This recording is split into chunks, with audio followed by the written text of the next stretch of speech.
Ada nggak minimal apa yang kami harus obrolin dengan anak? Kadang-kadang kan kita juga bingung, mau nanya apa ini anak? Ya, Dek, itu nempel amat si HP. Apa sih, Dek? Apa jawab dia? Ih, ayah kepo ya.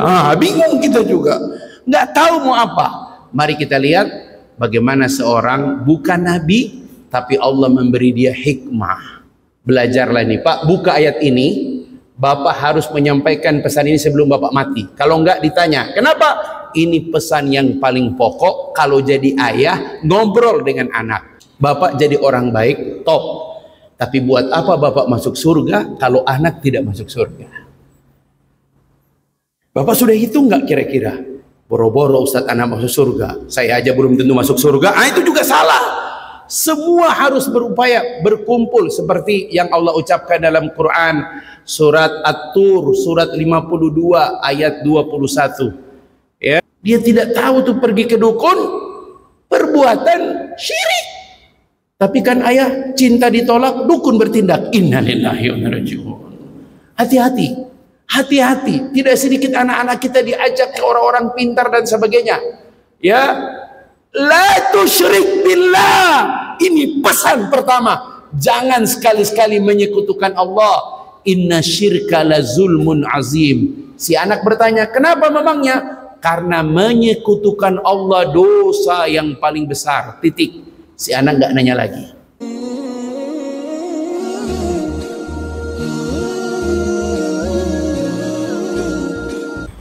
Kenapa ini ada rekaman ya? Masya Allah. Ya, jadi bapak-bapak, jangan sampai ada anak bawa HP ke kamar mandi. Halo Pak, ini tolong Pak. Yang ketiga, ini harga mati. Jangan ada yang buka HP di meja makan. Kenapa? Quality time. Waktu yang paling berharga keluarga itu di meja makan. Kenapa? Di meja makan tuh kalau senyum, senyum nature, senyum alami. Makan bahagia, ayah, bunda, taruh di keranjang. Harus ada anggota keluarga. Sini nih, ayah, sini. Tapi kalau ada telepon dari pimpinan, boleh terima telepon keluar dari meja makan. Terima, jangan terima telepon di meja makan. Karena quality time, waktu yang paling berharga bagi keluarga itu adalah pada saat makan. Bapak-bapak, saya sampaikan ini bukan sekedar pendapat, tapi ini hasil riset. Tolong Pak, jaga anak Anda, jangan sampai hasil hari ini nggak ada Pak satupun keluarga yang bisa mengakalin bagaimana gadget pada anak. Bapak nggak ngasih handphone pada anak, dia pakai handphone temannya. Lebih parah lagi. Kita cuma bisa Ustadz, kenapa kalau di ruang keluarga dia boleh pegang meja? Karena kalau di ruang terbuka, dia mau lihat apa-apa, ada tekanan moral. Apalagi kalau di ruang keluarga itu kita pasang CCTV. Gitu, Pak. Gitu. Jadi penting itu, Pak. Kalau dia main game terlalu ribut, Dek, ya. Jadi bisa kita tegur langsung. Tapi kalau dia di kamar tidur, apalagi dia kunci, udah selesai Anda. Jadi sekali lagi ini penting banget untuk kita tahu bagaimana menempatkan gadget ini. Mau larang anak pakai gadget hari gini, terlambat Anda. Jadi kalau kita lihat obrolan-obrolan menarik, berilah kesan seperti Ibrahim memberi pesan. Pesannya nggak tanggung-tanggung loh, dikorbankan. Tapi Ismail menyambut, ya abatif alma tu'mar satajiduni insyaallahu minas sabirin. Kenapa dia bisa menjawab seperti itu? Dua jawabannya. Satu, dia terkesan dengan ayahnya yang begitu menghormati dia. Dan yang kedua, ini anak bukan didikan ibu-ibu biasa. Ini anak dididik oleh ibu pejuang. Siapa dia? Hajar. Siapa Hajar? Istri kedua Nabi Ibrahim. Masya Allah. Kadang-kadang kita perlu perbandingan. Anda kan sekarang anak-anak Anda dari istri pertama. Betul. Coba dengan istri kedua, siapa tahu lebih baik. Masya Allah. Takbir. Kelihatan Anda sudah mulai loyo hari ini ya. Tidak punya lagi kekuatan. Masya Allah. Ya, nggak apa-apa. Mimpi hari ini kenyataan nanti berapa tahun ya. Masya Allah. Yang kedua, mari kita lihat bapak-bapak sekalian. Ini penting banget. Memang tidak semua obrolan kita dengan anak disambut. Kadang-kadang obrolan kita disambit oleh anak. Coba kita lihat obrolan berikutnya. Obrolan antara Nabi Nuh alaihissalam dengan anak bungsunya, Kan'an. Kata ulama, inilah obrolan paling ekstrim dalam Quran. Kenapa? Sang ayah luar biasa sabarnya. Itu anak dari pertama, Pak. Itu anak dari pertama, Pak. Sejak Nabi Nuh diperintahkan Allah membuat bahtera, dialah yang pertama memprotes. Ayah, betulkah itu perintah Allah? Betul, nak. Allah langsung memerintahkan kepada ayah. Ayah, kalaupun itu perintah Allah, itu buat apa buat bahtera? Sepanjang mata memandang tidak ada laut. Jangankan laut, sungai pun nggak ada. Itu buat apa bahtera, ayah? Itu sia-sia. Secara logika betul, tapi dia lupa. Ya nak, ini perintah Allah. Setiap perintah pasti ada hikmahnya. Dari sinilah cikal bakal anak ini tidak beriman kepada Allah. Buktinya ketika hujan kurang lebih sepekan tidak berhenti-berhenti. Biasa kita hujan asar, maghrib berhenti. Hujan maghrib jam 10 berhenti. Ini hujan seminggu nggak berhenti. Seluruh permukaan bumi mulai terisi dengan air. Nabi Nuh dan 88 pasang menaiki perahu Nabi Nuh. Makanya kita ini keturunan orang-orang soleh. Karena yang tersisa di perahu Nabi Nuh itu semuanya orang soleh. Sementara orang kafir itu semuanya diwafatkan oleh Allah Subhanahu wa taala karena doa Nabi Nuh. Nabi Nuh meminta kepada Allah, jangan kau tinggalkan orang-orang kafir di muka bumi ini. Hanya 88 orang, itu tidak termasuk istri dan anaknya. Masya Allah.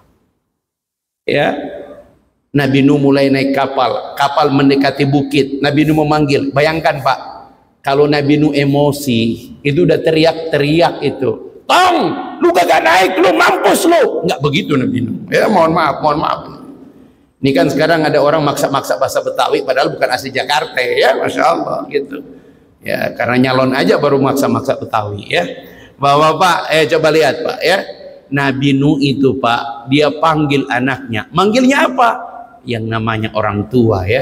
Ya bunayya irkab ma'ana wala takum minal kafirin. Tetap suasana seperti itu, Nabi Nuh tetap menghormati putranya. Nak, naik nak bersama kami, jangan kamu ikut orang-orang kafir. Kenapa?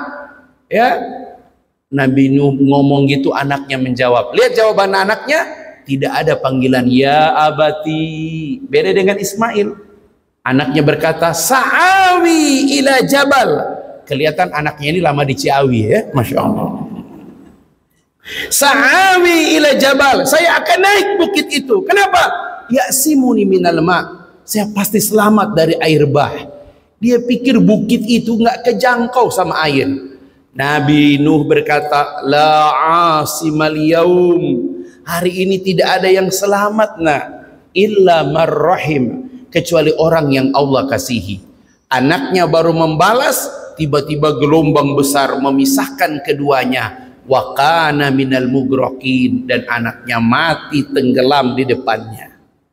Kita kalau emosi, mampus lu, mampus, mampus, kurang ajar, kurang ajar. Nggak begitu Nabi Nuh. Ketika anaknya mati tenggelam, diangkat tangannya. Ya Rabbi, inna bani min ahli. Ya Rabb, bagaimanapun dia putraku. Insyaallah. Bro, jadi ayah belajar pada Nabi Nuh. Itu kurang ngajar itu Kan'an, masih diangkat. Ya Rob, inna bani min ahli, dia darah dagingku, dia putraku. Inna wa'adakal haq, janjimu pasti benar. Wa anta ahkamul hakimin, engkau hakim yang paling bijak. Kira-kira apa bahasanya? Nabi Nuh minta kebijakan kalau anaknya bisa diampuni. Cuma sayang pada saat itu Allah jawab, ya Nuh, innahu laisa min ahlik, dia bukan keluargamu. Innahu amalun ghairu soleh, karena perbuatannya tidak baik. Bapak-bapak punten ya, punten. Bapak jadi orang baik top, Tapi buat apa bapak masuk surga kalau anak tidak masuk surga? Bapak sudah hitung nggak kira-kira? Boro-boro Ustadz anak masuk surga, saya aja belum tentu masuk surga. Itu juga salah. Semua harus berupaya berkumpul seperti yang Allah ucapkan dalam Quran surat At-Tur surat 52 ayat 21. Ya, innalladzina amanu, sesungguhnya orang-orang beriman diikuti oleh anak cucunya mereka beriman, kami cemplungin mereka di dalam surga yang sama. Insyaallah. Sekarang saya mau nanya sama Bapak, ada jawaban nggak? Kenapa pingin punya anak? Kenapa pingin punya anak? Agar ada yang bisa mendoakan, normatif. Kenapa ada yang pingin punya anak? Loh, kenapa pingin punya anak? Punya anak nggak? Dari istri yang mana? Kan saya nanya gitu. Kenapa pingin punya anak? Keturunan, masih normatif. Coba cari yang paling ganteng, Mas. Ya, anggaplah Anda yang paling ganteng lah. Kenapa pingin punya anak? Punya anak nggak? Punya. Kenapa pingin punya anak? Dari tadi dia mikir, buat apa ya anak saya, Masya Allah. Keturunan masih normatif. Makanya Anda anak masalah Anda biasa-biasa. Hei kawan, kalau ada yang nanya kenapa pingin punya anak, jawab dengan kalimat ini. Ini jawaban orang tua saya. Kenapa pingin punya anak? Biar lebih mudah masuk surga. Allahu Akbar. Kenapa pingin punya anak? Biar lebih mudah masuk surga. Syafaat anak itu ada untuk orang tua.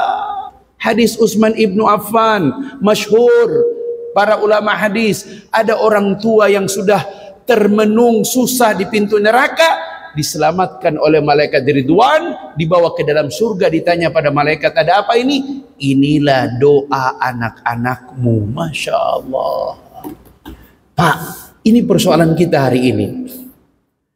Ustadz, boleh nggak minta apa? Ada nggak minimal apa yang kami harus obrolin dengan anak? Kadang-kadang kan kita juga bingung. Mau nanya apa ini anak? Ya, Dek, itu nempel amat si HP. Apa sih, Dek? Apa jawab dia? Ih, ayah kepo ya. Bingung kita juga. Nggak tahu mau apa. Mari kita lihat bagaimana seorang bukan nabi, tapi Allah memberi dia hikmah. Belajarlah ini, Pak. Buka ayat ini. Bapak harus menyampaikan pesan ini sebelum Bapak mati. Kalau enggak ditanya, kenapa? Ini pesan yang paling pokok kalau jadi ayah ngobrol dengan anak. Nama suratnya Luqman. Orangnya Luqmanul Hakim. Dia berkebangsaan kalau bukan Sudan, Mesir. Mesir di atasnya Sudan, Afrika. Orang yang hitam, gemuk. Tetapi kalau dia ngomong, semua manusia menyaksikan ucapan Luqman penuh dengan hikmah. Ya, mari kita lihat, buka Quran surat 31. Satu lembar ini, Pak, supaya kita nggak lupa. Halamannya 412. Satu lembar full dari ayat 12 sampai ayat 19.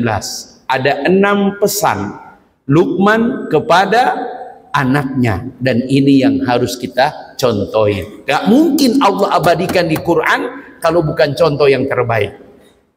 Allah berfirman, walaqad ataina Luqmanal hikmah anishkur lillah. Ya, jadi ulama sepakat Luqman ini bukan nabi. Hidup di zaman Nabi siapa? Nabi Daud alaihissalam. Ya, berarti masuk Bani Israel.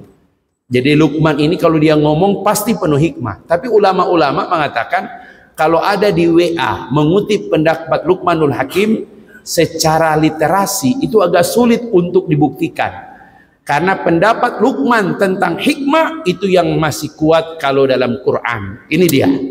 Apa pesannya? Mari kita mulai. 1. Ya bunayya, ayat 13-nya. La tusyrik billah. Hui. Pernah nggak ngobrol dengan anak? Jangan sekali-kali engkau menyekutukan Allah. Hati-hati, Pak. Anak Bapak mulai pacaran, ditolak sama pacarnya, dia pergi ke dukun. Innalillahi wa inna ilaihi raji'un. Dia tidak tahu tuh pergi ke dukun perbuatan syirik. Tapi kan ayah cinta ditolak, dukun bertindak. Innalillahi wa inna ilaihi raji'un. Hati-hati, hati-hati. Tidak sedikit anak-anak kita diajak ke orang-orang pintar dan sebagainya. Ya, la tusyrik billah. Ini pesan pertama. Jangan sekali-sekali menyekutukan Allah. Inna syirka la zulmun azim. Si anak bertanya, kenapa memangnya? Karena menyekutukan Allah dosa yang paling besar. Titik. Si anak nggak nanya lagi.